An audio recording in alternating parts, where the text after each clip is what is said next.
Hello everyone, good morning. Welcome to Glance Academy. उम्मीद करता हूं आप सभी बहुत स्वस्थ होंगे और आप लोगों की तैयारी फुल फ्लेज में बहुत अच्छी चल रही होगी, क्योंकि अब आपके एग्जाम्स को मुश्किल से मुश्किल 3 से 4 दिन बचे हुए हैं।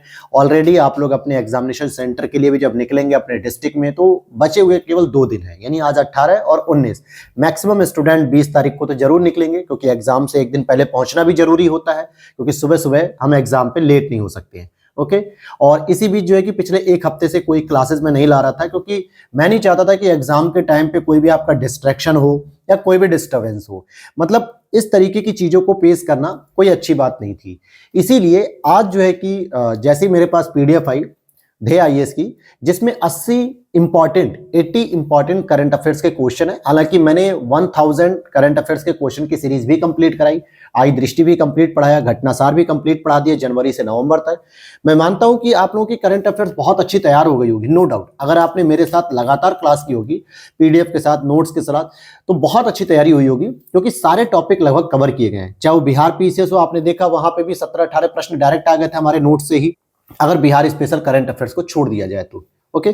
तो इसीलिए आज मैं ये वीडियो, जैसे ही मेरे पास पीडीएफ आई है, मैंने सुबह ही सुबह करंट अफेयर्स के प्रश्न कराने शुरू कर दिए, ताकि आपके पास आधे दिन से लेकर आगे तक का पूरा समय रहेगा, जहां पे आप इन प्रश्नों को रिवाइज कर पाएंगे। क्योंकि ध्येय आईएएस की टीम बहुत अच्छी है और मैं उनके काफी टेस्ट सीरीज वगैरह फॉलो भी करता हूं, तो इसलिए जो 80 इंपॉर्टेंट क्वेश्चन है जहां से संभावना रहेगी आने की, तो उन प्रश्नों को लेकर मैं आपके सामने प्रेजेंट हुआ हूं। इसकी पीडीएफ मैं टेलीग्राम पे पोस्ट कर दूंगा।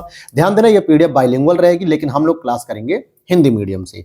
तो चलिए शुरू करते हैं। चैनल पे पहली बार हो तो सब्सक्राइब कर लेना दोस्तों, और साथ ही साथ वीडियो अच्छी लगेगी तो लाइक करके जाना। टेलीग्राम चैनल ज्वाइन कर लो, वीडियो के नीचे लिंक दिया गया है, वहीं पर इसकी पीडीएफ मिल जाएगी। तो पहला ही प्रश्न आपका शुरू होता है। आप इस प्रश्न को जो सामने देख रहे हैं, 19वें एशियाई खेल से संबंधित निम्नलिखित कथनों पर विचार कीजिए। याद करिए, जो आपका समीक्षा अधिकारी का पेपर हुआ था 11 फरवरी को, तो उसमें ये प्रश्न डायरेक्ट लिखा हुआ था, और ये प्रश्न आने का मतलब है कि कहीं ना कहीं आपसे ये प्रश्न पीसीएस में भी बनने की संभावना रहेगी। तो इसके बारे में कह रहा है कि भारत को 107 पदक के साथ भारत चौथे स्थान पर रहा। बिल्कुल सही बात है, बिल्कुल सही है। और ई स्पोर्ट्स और ब्रेक डांसिंग को पहली बार शामिल किया गया इसमें। उद्घाटन समारोह में भारतीय ध्वजवाहक पीआर श्रीजेश साहब थे। तो इसका आपको सही उत्तर बताना है। तो यहां पर आप देखोगे कि पहला स्टेटमेंट भी सही है, दूसरा भी सही है, लेकिन तीसरा गलत है दोस्तों। क्योंकि उद्घाटन समारोह की अगर हम बात करेंगे, तो वहां पे आपके पुरुष हॉकी टीम के कैप्टन जो हरमनप्रीत सर हैं, उन्होंने, और साथ ही साथ जो आपकी मुक्केबाज थे लवलीना बोरगोहेन, तो इन दोनों लोगों ने उद्घाटन समारोह में ध्वजवाहक के रूप में थे। लेकिन पीआर श्रीजेश साहब की अगर हम बात करेंगे, तो ये समापन पे थे। जब आपका ये प्रोग्राम समाप्त हुआ एशियाई खेल, तब वहां पे समापन पे थे, न कि उद्घाटन पे। और 107 पदकों में अगर मैं आपको बता दूं, तो इंडिया ने लगभग 28 गोल्ड जीत लिए थे, 38 आपके सिल्वर जीते थे, और 41 आपके ब्रॉन्ज जीते थे। इन तीनों को काउंट करोगे तो 107 आपका सही हो जाएगा। तो इस तरीके से पहला और दूसरा तो सही है मेरे दोस्त, और तीसरा वाला आपका गलत है। और अब तक का ये एशियाई खेलों में भारत का सर्वश्रेष्ठ प्रदर्शन भी रहा है। तो ए ऑप्शन आपका करेक्ट हो गया। देखिए, वही क्वेश्चन की सीरीज है जो आपके एक्सपेक्टेड है कि हाँ, ये एग्जाम में आने की पूरी संभावना रहेगी।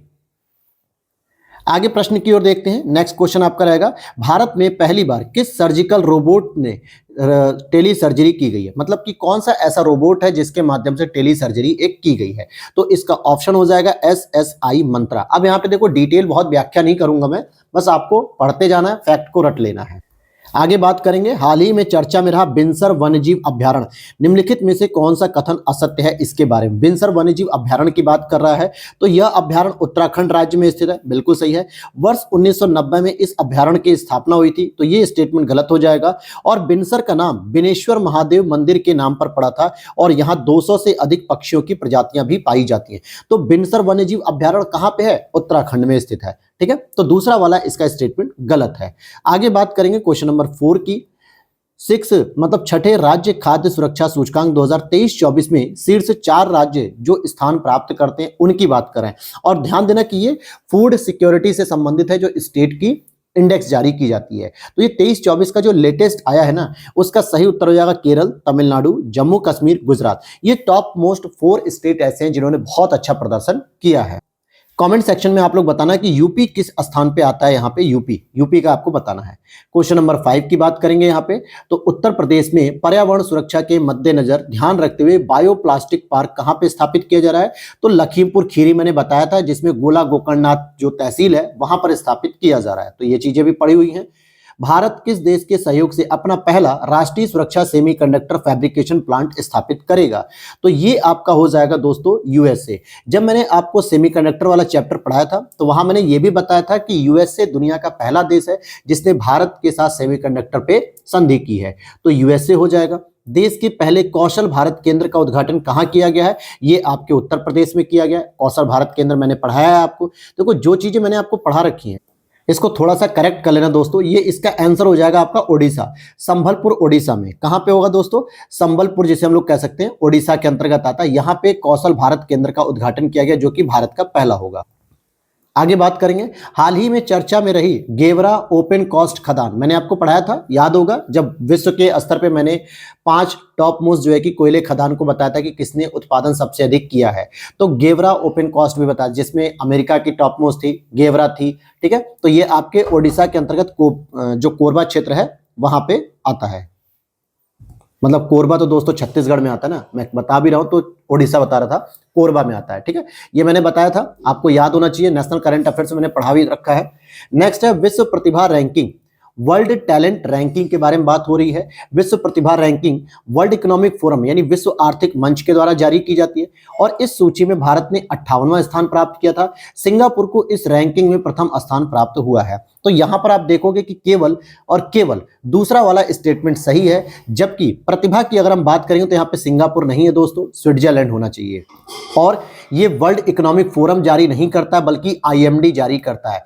ठीक है, आईएमडी जारी करता है। आगे बात करेंगे वर्ल्ड गवर्नमेंट समिट, तो यहां पर अगर हम बात करेंगे अगले प्रश्न को कि वर्ल्ड गवर्नमेंट समिट 2024, याद होगा आपको जब अंतर्राष्ट्रीय स्तर पे मैंने यूएई वाला टॉपिक पढ़ाया था कि भारत के प्रधानमंत्री नरेंद्र मोदी जी यूएई गए थे, अहलान मोदी कार्यक्रम था, सीबीएसई का क्षेत्रीय कार्यालय भी खोला गया था वहीं पे, कुछ कुछ याद आ रहा है दोस्तों। और वहीं पर मैंने आपको बताया था कि आईआईटी दिल्ली का भी एक कैंपस खोला जाएगा। वहीं मैंने यूएई के अंतर्गत आपको बताया था वर्ल्ड गवर्नमेंट समिट कहाँ पे? यूएई में हुआ था। ठीक है, आप देखोगे कि इसमें बहुत सारे प्रश्न आपको ऐसे मिलेंगे जो रिपीटेड होंगे, जो आपने पढ़े हैं मेरे साथ, तो बिल्कुल परेशान नहीं होना है, बस आपका सही तरीके से ध्यान रहेगा तो आपका बिल्कुल ठीक हो जाएगा। आगे देखते हैं, भारत की पहली भूतापीय विद्युत परियोजना का निर्माण कार्य कहां पर प्रारंभ किया गया है? ये आ जाएगा पूगा घाटी लद्दाख में। भूतापीय एनर्जी पता है आपको? अगर ये पूछ भी लेता है ना भूतापीय एनर्जी, तो याद रख लेना कि नवीकरणीय ऊर्जा होती है। क्या होती है दोस्तों? नवीकरणीय ऊर्जा होती है। और इसी को उत्पादित करने के लिए, हालांकि इसमें बहुत कॉस्ट ज्यादा लगती है, इसीलिए अभी तक कोई देश खासकर इस पर काम नहीं करते हैं, बहुत लिमिटेड देश करते हैं। तो भारत ने भी शुरू किया पूगा घाटी लद्दाख में। अब आ जाते हैं आगे, थीम की बात करेंगे हम। यहाँ पर जो तिथि है और यहाँ की मुख्य थीम, जैसे 22 अप्रैल की बात करें तो 22 अप्रैल को क्या होता है, 5 जून को क्या होता है, 22 मई को क्या होता है और 21 जून को क्या होता है। तो ये चीजें आपको पता होनी चाहिए। चलो 21 जून से हम शुरू करेंगे। 21 जून को होता है आपका पर्यावरण दिवस, जो कि जम्मू कश्मीर के श्रीनगर में आयोजित किया गया था। 10वें नंबर का ये था। ठीक है, और इसकी थीम थी सेल्फ, मतलब yoga for self and society. ये हो गया आपका, क्लियर हो गई बात। चलो आगे देख लेते हैं। अगर हम लोग 22 मई को क्या होता है दोस्तों? जैव विविधता दिवस होता है। जैव विविधता दिवस के लिए क्या रहेगी थीम? तो ये आपका हो जाएगा योजना का हिस्सा बने, योजना का हिस्सा बने।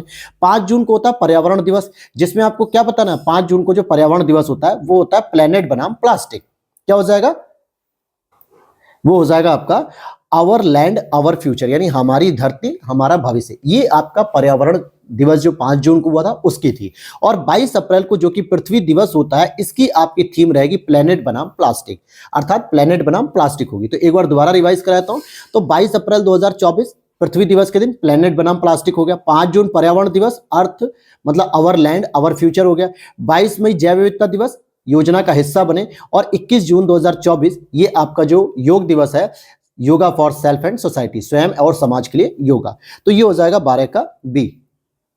ईदा सीसा नोंगरंग किस राज्य की पहली महिला महानिदेशक बनी है, पुलिस महानिदेशक डीजीपी, जो कि पूरे पूर्वांचल मतलब नॉर्थ ईस्ट के जो राज्य है ना, 8 जो 7 सिस्टर्स माने जाते हैं, 8 राज्य जो आते हैं, उन सभी में ऐसा पहली बार है कि किसी महिला को डीजीपी तक का पद दिया गया है। और ये स्पेशली बनी है मेघालय की। कहाँ की बनी है दोस्तों? मेघालय की बनी है।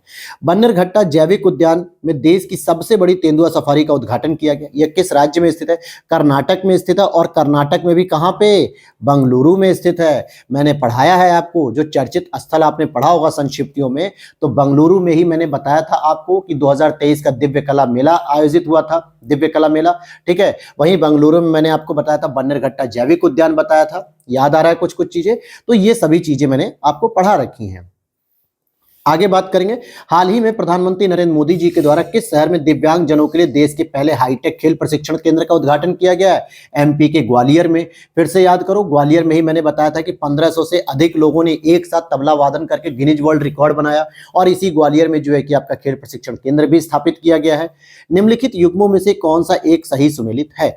भारत का पहला यूनेस्को साहित्य का शहर यानी लिटरेचर सिटी कोझिकोड, बिल्कुल सही है। भारत का पहला वेटलैंड शहर उदयपुर, यह भी सही है।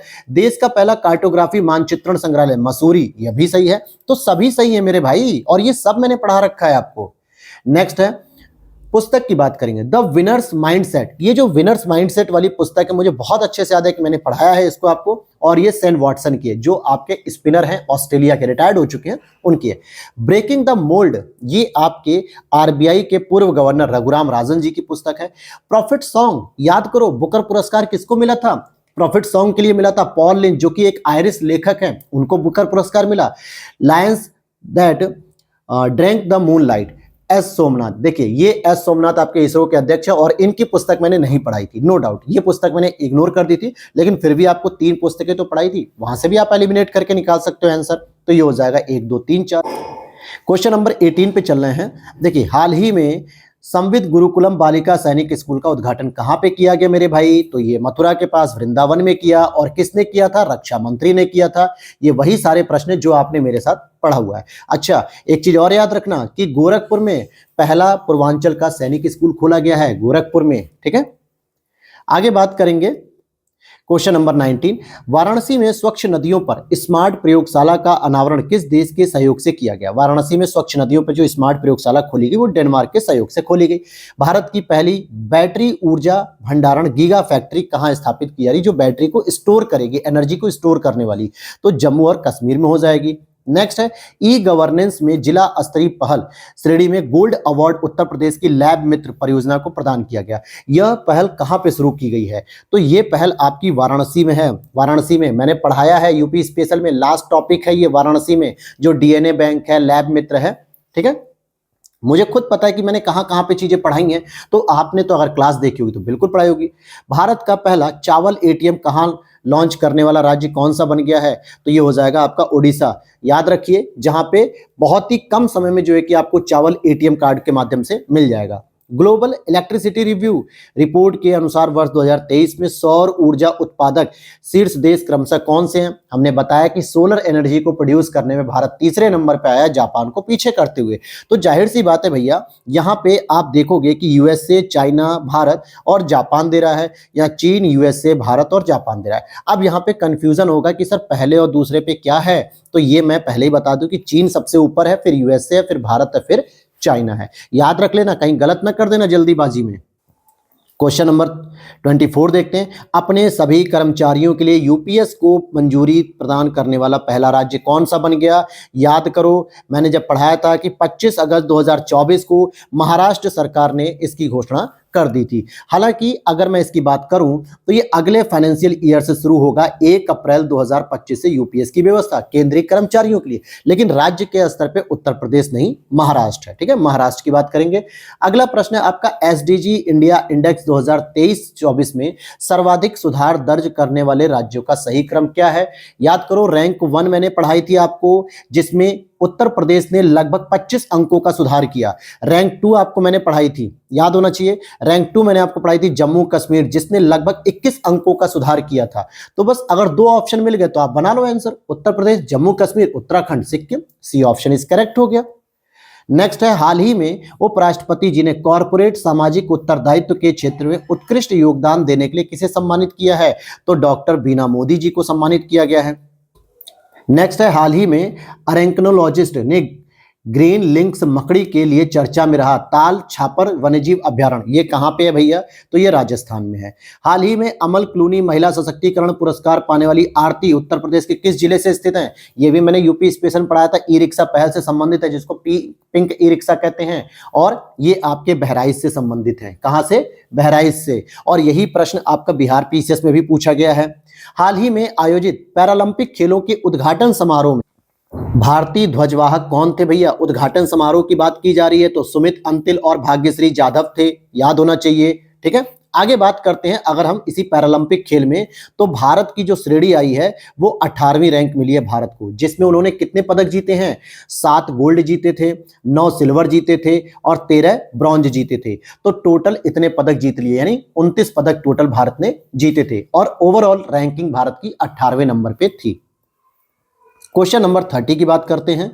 एयरपोर्ट काउंसिल इंटरनेशनल के एयरपोर्ट कार्बन एक्रीडिएशन कार्यक्रम के तहत नेट जीरो कार्बन उत्सर्जन का दर्जा भारत के किस एयरपोर्ट को प्रदान किया गया है? तो ये हो जाएगा इंदिरा गांधी एयरपोर्ट, मतलब जो नई दिल्ली का इंदिरा गांधी अंतर्राष्ट्रीय हवाई अड्डा है।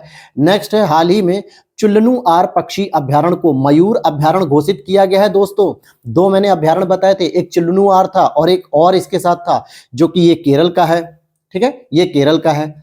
आगे देखते हैं, आईएसओ प्रमाणन 9001 2015 प्रमाण पत्र प्राप्त करने वाला पहला राज्य कमिश्नरेट कौन सा बना? तो उत्तर प्रदेश का बना दोस्तों, गौतम बुद्ध नगर, ये कमिश्नरेट पद्धति में है। नेक्स्ट है, राष्ट्रीय हिंदी विज्ञान सम्मेलन 2024 का आयोजन किस शहर में किया गया है? तो ये हो जाएगा आपका भोपाल में किया गया राष्ट्रीय हिंदी विज्ञान सम्मेलन का आयोजन। फिर आगे देखते हैं, हाल ही में किस देश ने अनिवार्य सैन्य सेवा पुनः शुरू करने की घोषणा की है? तो ये हो जाएगा क्रोएशिया हो जाएगा। ठीक है, ये सारे टॉपिक मैंने पढ़ाए हैं। मैं कह सकता हूं 1-2 क्वेश्चन अभी तक छोड़ दिया है तो लगभग सब पढ़ाए मैंने। तो एक तरीके से ये समझ लो आपका दोबारा करंट अफेयर्स का रिवीजन हो रहा है। वर्ष 2023 का संयुक्त राष्ट्र military gender advocate of the year पुरस्कार किस भारतीय को दिया गया है? तो ये आपका हो जाएगा मेजर राधिका सेन जी को दिया गया, मेजर राधिका सेन जी को। उत्तर प्रदेश के किस जिले में कृषि सखी अभिसरण कार्यक्रम के तहत स्वयं सहायता समूहों की 30,000 से अधिक महिलाओं को कृषि सखी के रूप में प्रमाण पत्र दिया गया? वाराणसी है दोस्तों, याद करो, चर्चित स्थल पढ़ाया था वाराणसी, जहां पे मैंने बताया था कि वैदिक 3D संग्रहालय भी ओपन हो रहा है संपूर्ण संस्कृत विश्वविद्यालय में। वहीं पर मैंने ये भी बताया था कि बीएचयू में सेंटर ऑफ एजिंग वाला सेंटर भी खोला गया है। साथ ही साथ मोदी जी ने 30,000 सखियों को ये दिए हैं कृषि सखी के प्रमाण पत्र। तो मुझे लाइन टू लाइन पता है, तो आपको भी लाइन टू लाइन पता होगा अगर आपने ठीक से तैयार किया होगा। भूमिगत कोयला गैसीकरण हेतु पहली पायलट परियोजना किस राज्य में शुरू हो गई है? याद होना चाहिए, ये आपके झारखंड में शुरू हो गई है। और झारखंड में भी कहां बताया था मैंने? जामताड़ा में। ये किसके द्वारा शुरू की गई? ईस्टर्न कोल्डफील्ड जो माइन होती है उसके द्वारा शुरू किया गया। हुरून रिसर्च रिपोर्ट 2024 के अनुसार पहली बार एशिया की नई अरबपति राजधानी किसे घोषित किया गया है? तो नई अरबपति राजधानी मुंबई को घोषित किया गया है। जबकि विश्व की अगर हम बात करेंगे तो विश्व के स्तर पर न्यूयॉर्क को अरबपतियों की राजधानी घोषित किया गया है। नेक्स्ट है, हाल ही में भारत ने किस देश के साथ विधि विवाद समाधान सहयोग से संबंधित समझौते ज्ञापन पर हस्ताक्षर किया है? तो आपका सिंगापुर हो जाएगा। नेक्स्ट है, ज्वालामुखी विस्फोट के कारण किस देश ने आपातकाल घोषित किया? ज्वालामुखी विस्फोट के कारण तो आइसलैंड ने किया है। किसने? आइसलैंड ने।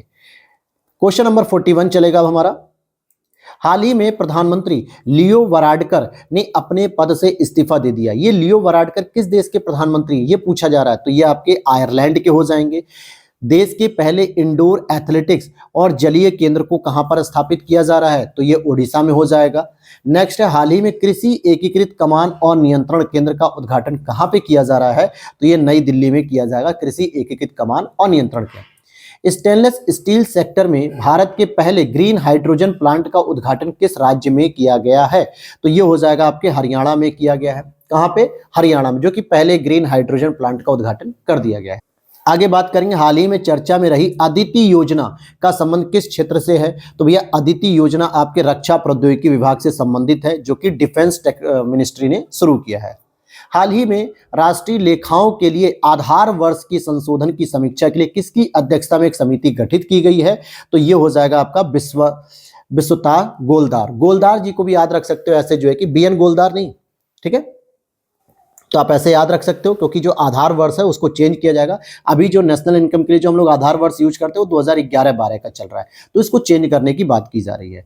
नेक्स्ट है आपका 47 में केंद्रीय बजट, याद करो पढ़ाया था ना 2024-25 में विदेशी कंपनियों पर कॉर्पोरेट टैक्स की दर को घटाकर कितना कर दिया गया, पहले 40% थी, अब घटाकर 35% कर दिया गया है, तो 35% हो गया। नेक्स्ट है आर्थिक समीक्षा 2023-24 के बारे में, गलत कथन के बारे में। वस्तुगत निर्यात में भारत का 2022 में 22वां स्थान था, वस्तुगत आयात में भारत का 2022 में 9वां स्थान था, और सेवा के निर्यात में भारत का स्थान 2022 में 7वां था, सेवा के आयात में 2022 में भारत का 8वां स्थान था। तो जरा याद करो कि हम सेवा का निर्यात ज्यादा करते हैं कि नहीं करते हैं, तो भैया सेवा का निर्यात हम ज्यादा करते हैं, तो बिल्कुल सही बात है कि ये तो सही है, और वस्तुगत निर्यात हम लोग इतना ज्यादा नहीं करते हैं, ठीक है। तो यहां पे हो जाएगा ए वाला स्टेटमेंट, ये स्टेटमेंट आपका गलत है और ये मैंने पढ़ाया भी है, तो आपको एक्चुअल पोजीशन बताने की कौन सी थी, ठीक है, भारत की। आगे बात करते हैं 2024-25 बजट के अनुसार राज्यों में सबसे बड़ा बजट क्रमशः कौन सा सही है। अब देखो ये तो एक ऐसा प्रश्न है जिसको मैंने ही नहीं, मुझे लगता है शायद किसी ने नहीं कराया होगा।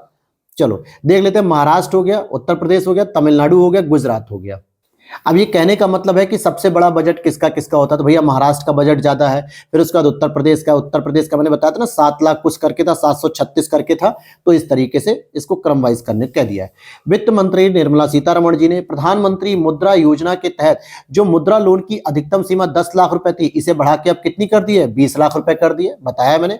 उत्तर प्रदेश में किस स्थान पे नॉर्थ कॉरिडोर, ये नॉर्थ नहीं होना चाहिए, नॉर्थ कॉरिडोर होना चाहिए दोस्तों, ये बरेली में होगा, क्योंकि बरेली में नाथ जो महादेव के ही नाम है, टिबरी नाथ हो गया, अलखनाथ हो गया, तपेश्वर नाथ हो गया, धूपेश्वर नाथ हो गया, तो इन सभी मंदिरों को जोड़ते हुए नाथ कॉरिडोर बनाया जा रहा है। क्वेश्चन नंबर 52 की बात करेंगे। हाल ही में चर्चित रहा कोट खाई मूर्ति कला का संबंध किससे संबंधित है, तो ये आपके तमिलनाडु से संबंधित है। पूर्वोत्तर क्षेत्र में जननांगी संरचना को कायम रखने में के उद्देश्य से भारत ने किस देश के साथ फ्री मूवमेंट रिजीम खत्म करने का निर्णय लिया है, तो ये पूर्वोत्तर भारत में है, तो ये आपके म्यांमार में हो जाएगा। विश्व स्वास्थ्य संगठन ने भारत के किस संस्थान को स्वास्थ्य संवर्धन के लिए नेल्सन मंडेला पुरस्कार से सम्मानित किया, तो याद कर लो भैया NIMHANS, जो निमहांस है बंगलुरु में, न्यूरो साइंटिस्ट या यूं कहे कि न्यूरो से संबंधित एक हॉस्पिटल है, उसकी बात की जा रही है, तो ये हो जाएगा राष्ट्रीय मानसिक स्वास्थ्य एवं तंत्रिका विज्ञान संस्थान निमहांस। हाल ही में यूपीआई को स्वीकार करने वाला पहला यूरोपीय देश फ्रांस है दोस्तों। एफिल टावर से मोदी जी के साथ जो है कि लॉन्च कर दिया गया, मोदी जी ने करवा दिया। और इसी तरीके से अगर आपसे पूछा जाए साउथ अमेरिका का कौन सा पहला देश है जिसने यूपीआई को लॉन्च कर लिया है अपने यहाँ, तो उसका नाम भी बता दूं, पेरू हो जाएगा, ठीक है। ये सभी प्रश्न मैं पढ़ाते समय बताते चल रहा था कि भैया ऐसे प्रश्न आने के चांसेस रहेंगे, और दे IAS ने भी ऐसे प्रश्न को रखा है। हाल ही में अनुसूचित क्षेत्रों में पंचायत विस्तार अधिनियम पेशा को मजबूत करने के लिए क्षेत्रीय सम्मेलन का आयोजन कहां पे किया गया है, तो ये पुणे में किया गया है। हाल ही में उत्तर प्रदेश कि किस जिले में ग्रामीण खेल महाकुंभ का आयोजन होगा, ग्रामीण खेल महाकुंभ पूछा जा रहा है, तो ये मिर्जापुर में होगा। नेक्स्ट है विश्व का पहला कौन सा देश है जिसने बड़े पैमाने पर 100% hydrogen ready engine power plant launch कर दिया है, तो ये हो जाएगा फिनलैंड। हाल ही में किस देश के उपराष्ट्रपति तथा 9 अन्य लोगों की एक विमान दुर्घटना में मृत्यु हो गई थी, तो ये हो जाएगा आपका मलावी। ध्यान देना कि आपको राष्ट्रपति का नहीं याद रखना है, राष्ट्रपति तो ईरान के थे, ईरान के राष्ट्रपति थे इब्राहिम रईसी, लेकिन यहां पूछ रहा है उपराष्ट्रपति, तो उपराष्ट्रपति मलावी के थे। और ये भी याद रख लेना कि अभी द्रौपदी मुर्मू जी जो हमारी राष्ट्रपति थी, मलावी की यात्रा से ही वापस आई थी। मलावी था, अल्जीरिया था, मॉरिटानिया था, इन सभी की यात्रा से वापस आई थी। चलो भैया ये भी हमने पढ़ा है। आदित्य L1 मिशन के बारे में बात करेंगे, जो 2 सितंबर 2023 को PSLV C58 के द्वारा प्रक्षेपित किया गया था। बिल्कुल सही कह रहे हैं क्या गुरुजी। सूर्य के वातावरण और विकिरण, ऊष्मा, कण प्रवाह और सौर तूफानों आदि का अध्ययन करेगा। यह भारत का पहला सौर मिशन है। तो यहां पर अगर आप गौर करोगे तो 2 और 3 तो सही है, लेकिन पहला गलत है। क्यों?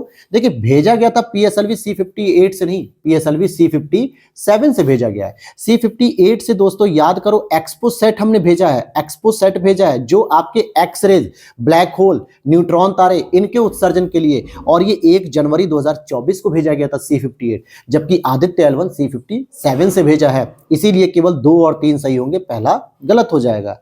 भारत की जन औषधि पहल में शामिल होने वाला पहला देश कौन सा बन गया? मॉरिशस। और किसने यहां पे शुरुआत की थी इसकी? जयशंकर जी ने, जो हमारे विदेश मंत्री हैं। होमलैंड सिक्योरिटी डायलॉग 2024 का संबंध किन राष्ट्रों से है? तो अगर हम इसकी बात करेंगे तो ये हो जाएगा भारत और अमेरिका। क्वेश्चन नंबर 63 की तरफ देखते हैं। चक्रवात है और उनसे देश कौन सा सम्मिलित नहीं है? जैसे अभी जो हाल ही में कुछ चक्रवात आए उनके बारे में पूछा जा रहा है। तो देखिए, रेमल तो हमने पढ़ा था। रेमल का नामकरण जो ओमान ने किया था, ये भारत और बांग्लादेश से संबंधित है क्योंकि बंगाल की खाड़ी में आया। अलवारो की बात करेंगे तो मेडागास्कर हो जाएगा। गेमी की बात करेंगे ताइवान, लेकिन किरीली दोस्तों संयुक्त राज्य अमेरिका में नहीं आया था। ठीक है, किरीली जो है कि इससे संबंधित नहीं है। नेक्स्ट है, किस राज्य में पंचायत उपचुनाव के दौरान भारत में पहली बार सफलतापूर्वक पेपरलेस मतदान संपन्न करवाया गया? ध्यान देना, पेपरलेस मतदान पूछा जा रहा है, तो ये मध्य प्रदेश में हो जाएगा। आगे देखते हैं, हाल ही में चर्चा में रहा त्रिभुवन अंतर्राष्ट्रीय हवाई अड्डे का संबंध किस देश से संबंधित है? तो त्रिभुवन अंतर्राष्ट्रीय हवाई अड्डा पूछा जा रहा है, ये आपके नेपाल से संबंधित होगा। हाल ही में निम्नलिखित में से भाषाओं को, किन भाषाओं को शास्त्रीय भाषा का दर्जा दिया गया? तो देखो, पहले 6 भाषाएं पहले से थी, 5 भाषाओं को और दर्जा दे दिया गया, तो टोटल 11 भाषाएं ऐसी जो शास्त्रीय भाषाएं हो चुकी हैं। कौन कौन सी अभी लेटेस्ट आई है? तो मराठी, पाली, प्राकृत, यहाँ पे ये होगा मराठी, प्राकृत, पाली, असमिया, बंगाली। वही मैं गुजराती नेपाली देख के रुक गया क्योंकि ये तो है ही नहीं। तो ये टोटल तो ये मराठी, प्राकृत, पाली, असमिया, बंगाली। और इससे पहले जो हमारे पास 6 थी, जिसमें आपने देखा तमिल होगी, संस्कृत होगी, ठीक है, उड़िया होगी, तो ये सभी हैं। वर्ष 2024 में चिकित्सा के लिए नोबेल पुरस्कार 2024 में किसे चुना गया? हालांकि ये मैंने नए वाले घटनासार टॉपिक में पढ़ाया था आपको, तो ये हो जाएगा विक्टर एम्ब्रोस और गैरी रुवकुन। विक्टर एम्ब्रोस और गैरी रुवकुन। नेक्स्ट अगर हम देखते हैं 68 वाला, भारत अंतर्राष्ट्रीय विज्ञान महोत्सव 2024 का आयोजन कहां पे किया गया है? तो ये किया गया है आपके गुवाहाटी, असम में। नेक्स्ट है, हाल ही में किस राज्य के नाग्यालंका क्षेत्र में एक नई मिसाइल परीक्षण रेंज स्थापित करने की मंजूरी दी गई है? तो ये हो जाएगा आपके आंध्र प्रदेश में हो जाएगा। हाल ही में केंद्रीय शिक्षा मंत्री धर्मेंद्र प्रधान जी ने कृषि क्षेत्र पर एआई उत्कृष्टता केंद्र की स्थापना करने की घोषणा की है। कहां पे घोषणा होगी ये, मतलब कहां पे होगा? तो आईआईटी रोपण। आईआईटी रोपण कहां पे स्थित है दोस्तों? आईआईटी रोपण पंजाब में स्थित है। आगे बात करते हैं, हाल ही में राष्ट्रीय महिला आयोग का नया अध्यक्ष किसे चुना गया? ये भी मैंने बताया था क्लास में कि पहले रेखा शर्मा जी थी, अब आपकी विजया किशोर रहाटकर हो गई। विजया किशोर रहाटकर हो गई। हाल ही में लॉजिस्टिक परफॉर्मेंस इंडेक्स 2023 में कनेक्टिंग टू कंपटीशन 2023 किस संस्थान के द्वारा जारी किया गया है? तो वर्ल्ड बैंक के द्वारा जारी किया गया। किसके द्वारा? वर्ल्ड बैंक के द्वारा। आगे देख लेते हैं क्वेश्चन नंबर 73, और ये लास्ट पेज होगा हमारा क्योंकि 80 क्वेश्चन ही टोटल है, और उम्मीद करता हूं कि यहां से आपको कुछ ना कुछ प्रश्न देखने को एग्जाम में जरूर मिल सकते हैं। तो ये सीरीज अच्छी है, बिल्कुल आप इसे मिस मत करना। मान के चलो कि अगर 5 प्रश्न भी इस 80 क्वेश्चन में से आ गए तो आपके लिए रामबाण साबित हो सकते हैं। तो बिल्कुल आपको मिस नहीं करना। पीडीएफ टेलीग्राम पे पोस्ट कर दूंगा, ज्वाइन कर लेना, क्योंकि वहां पर हम बहुत सारी पीडीएफ पोस्ट करते रहते हैं जो भी इंपॉर्टेंट रहती है आपके लिए। हाल ही में चर्चा में रहा PACE, ये पेस मिशन के बारे में पूछा है, किस देश के द्वारा लॉन्च किया गया? तो ये भैया यूएसए के नासा ने लॉन्च किया है पेस मिशन। ठीक है, आगे बात करते हैं, हाल ही में चर्चा में रहा राष्ट्रीय प्राकृतिक चिकित्सा संस्थान निसर्ग ग्राम का उद्घाटन कहां पे किया जा रहा है? तो ये पुणे में किया जा रहा है। दिसंबर 2023 में निम्नलिखित देशों में से किस एक देश ने ब्रिक्स में शामिल होने से मना कर दिया था? तो अर्जेंटीना ने मना कर दिया था, क्योंकि ब्रिक्स की सदस्यता ऑलरेडी 5 देशों के साथ है। 6 देशों ने इसमें वो किया था, आवेदन किया था, लेकिन लास्ट टाइम पे अर्जेंटीना पीछे हट गया और केवल 5 देश ही इसमें शामिल हुए थे। ठीक है, कितने? 5 देश ही केवल शामिल हुए थे, तो अर्जेंटीना पीछे हट गया था। आगे बात करते हैं, हाल ही में निम्नलिखित में से किस मंदिर को विश्व के 8वां आश्चर्य घोषित किया गया? अजूबा। तो ये अंकोर वाट मंदिर है दोस्तों, जो 12वीं शताब्दी में लगभग बनाया गया था, सूर्यवर्मन के द्वारा बनाया गया था। नवंबर 2024 में अपडेट में बताया गया अमृत 2.0 के प्रमुख लक्ष्यों में से क्या है? अब ये बहुत लेटेस्ट प्रश्न दे दिया गया है, जल निकायों का जीर्णोद्धार। जल निकायों का जीर्णोद्धार। नेक्स्ट है आपका 78, हाल ही में एशियाई विकास बैंक यानी ADB, एशियाई विकास बैंक का 69वां सदस्य देश कौन सा बन गया है इसमें? तो ये हो जाएगा आपका इजराइल। नेक्स्ट है, भारत की पहली हवाई अड्डा आधारित स्वसंचालित आंतरिक वायु गुणवत्ता निगरानी प्रणाली का अनावरण कहां किया गया? नए वाले घटना सारे मैंने बताया था, क्या नाम था उसका? पवना चित्रा। क्या नाम है दोस्तों उसका? पवना चित्रा। तो ये तो भैया याद होना चाहिए, तिरुवनंतपुरम अंतर्राष्ट्रीय हवाई अड्डा, केरल। ठीक है, बी वाला हो जाएगा। और लास्ट हमारा प्रश्न है, जैव विविधता अभिसमय CBD की बात करें तो जैव विविधता अभिसमय की जो 16वीं बैठक हो रही है कॉप 16 के संबंध में कौन सा कथन गलत है? सीबीडी अभिसमय के पक्षकारों के सम्मेलन की 16वीं बैठक आपके काली जाम्बिया में संपन्न हुई। काली जाम्बिया में? नहीं भैया, ये तो नहीं था, ये नहीं था। मैंने पढ़ाया, बताना कि कहां पे संपन्न हुई है। इस सम्मेलन की थीम थी प्रकृति के साथ शांति है, बिल्कुल। और 26 में इस सम्मेलन की मेजबानी आर्मानिया करेगा। तो यहां पर अगर आप देखोगे तो पहला स्टेटमेंट तो गलत है, ठीक है, बाकी सभी सही हैं। तो यहां तक आपको जो है कि पूरी करंट अफेयर्स मैंने करा दी है। ये 80 इंपॉर्टेंट क्वेश्चन है दोस्तों, आप जो भी पढ़ रहे हो उसे पढ़ते रहो, बस इसको साथ में एक वीडियो देख लेना, मैक्सिमम टॉपिक आपके रिवाइज हो जाएंगे। 2-4 क्वेश्चन आपके नए हैं तो वो भी आपके लिए इंपॉर्टेंट हो सकते हैं। तो उम्मीद करता हूं वीडियो अच्छी लगी हो तो लाइक कर देना, चैनल पे पहली बार हो तो क्या करना है, सब्सक्राइब कर लेना है। मिलते हैं नेक्स्ट वीडियो में। जय हिंद, जय भारत।